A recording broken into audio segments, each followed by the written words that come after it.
Hey YouTube, Shukin Shubby here with a review of the Power Rangers Megaforce Land Brothers Zord Vehicle and Black Ranger. So, like I said in the C set, to release the brother sets over here for Power Rangers, they decided to attach it to this bike jet thing, which I think is pretty cool because it does give the Zords something to do besides just being little heads.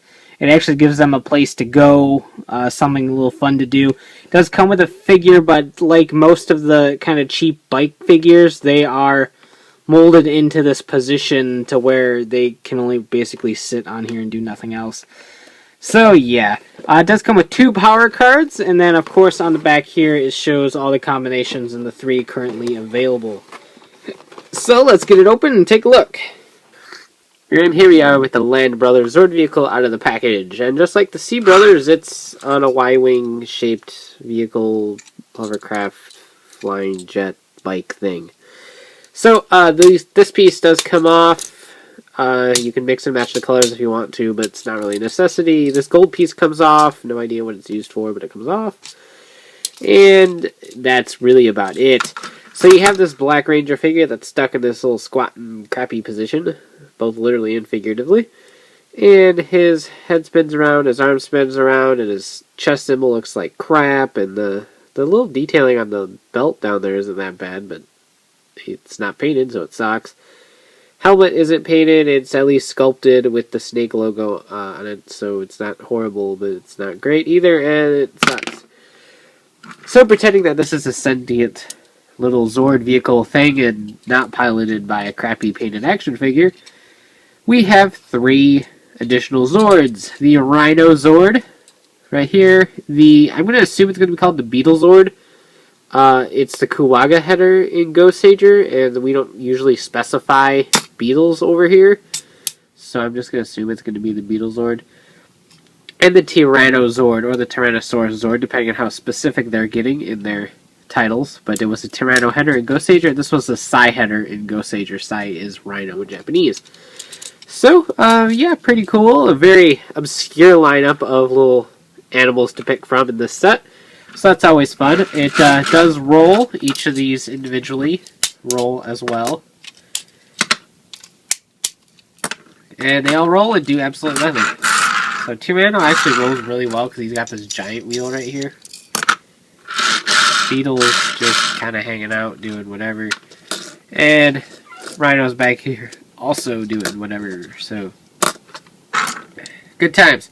The Beetle has an opening gimmick. It is on a little ratchet joint.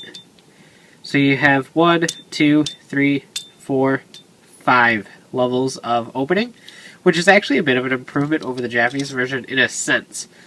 The Japanese version of the Kuwaga header, Beetle Zord, Kuwaga header, had a little yellow lever here that activated an opening gimmick. So it only had close and open. So while this one is a lot smaller, a little bit less colorful because it didn't use the yellow plastic, and the wheels aren't painted, nor are these little segments of the horn, these can at least open up varying degrees of openness, for words of awesome. So that's actually a little bit of an improvement, I think. The Tyranno Zord used to have a button here that you can open.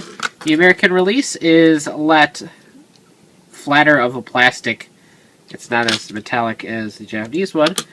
And the teeth aren't painted, but it at least still opens up. You can see the little missile molded in there. So again, lack of paint, but the base of it is still here.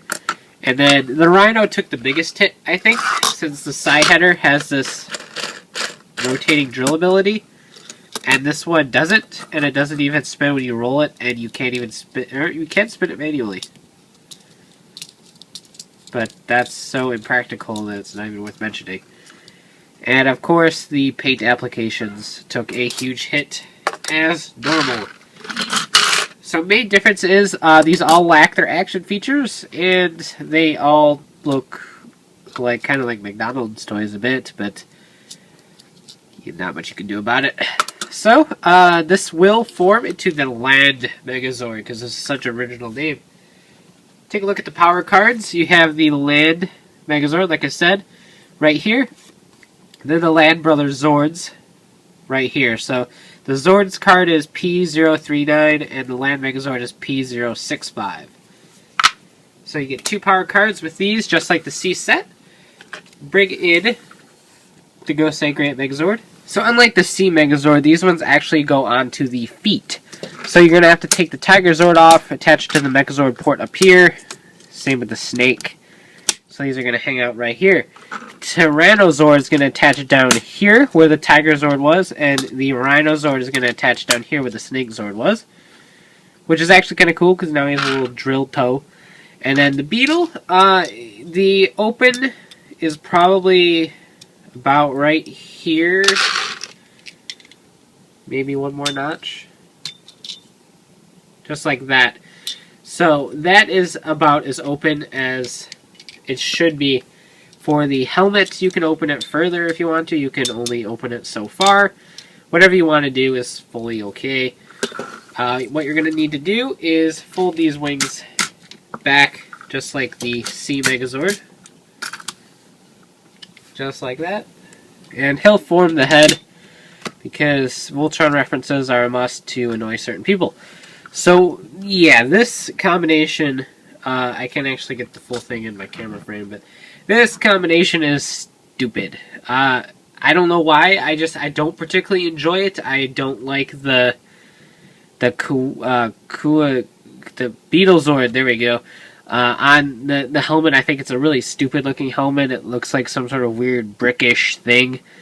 And the feet down here, I like the Rhino down here. I just don't really like the Tyranno down here too much because it can eat things, I guess. It's like having Common or Amazon attached to your foot. But, yeah, I just don't really dig this one all that much. I think I like it better than the Sky that we're going to take a look at next, just because I don't like Sky at all, because I think this is a lot more streamlined, but it's still just not that cool looking. And here's Land Gosei Great and the Land Megazord next to each other, which are both technically Land Gosei Great if you want to get really technical. But as always, the only key difference here is it's smaller and there isn't as much paint. And the features that it had before are still gone. They didn't magically appear or anything like that. But as you can see, unlike some of the Samurai combinations, the Megaforce ones are keeping their looks from the show. So overall, this set isn't bad, and of course, it's a must-own if you want to own all of the Zord pieces. So really, in terms of a recommendation, it's kind of a no-brainer. If you are collecting all of the header Zords, for lack of a better term right now, then of course you're going to want to pick this up to eventually make the hyper combination, again for lack of a better term. As far as which one's my favorite, C still wins out in terms of both cool in header form and cool in combined form.